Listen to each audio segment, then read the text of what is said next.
నుండి క్రీస్తులోనికి తీసుకొచ్చాడు. దేవుడు నిన్ను క్రింది స్థాయిలో నుండి క్రీస్తులోనికి తీసుకొచ్చావు. ఇప్పుడు నువ్వు క్రీస్తులో ఉన్నావు. ఇప్పుడు నువ్వు క్రీస్తునందు నూతన సృష్టిని. నీ పాత జీవితాన్ని గుర్తు చేసుకోవద్దు.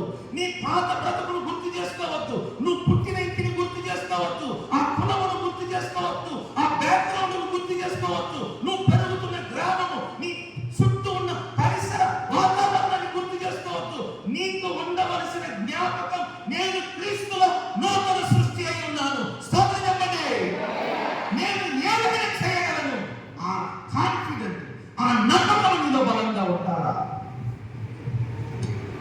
నువ్వు క్రీస్తులో ఉన్నావు. నువ్వు క్రీస్తునందు విశ్వాసం ఉంచిన ఒక విశ్వాసి. నువ్వు గొప్ప కార్యములు చేయగలవు.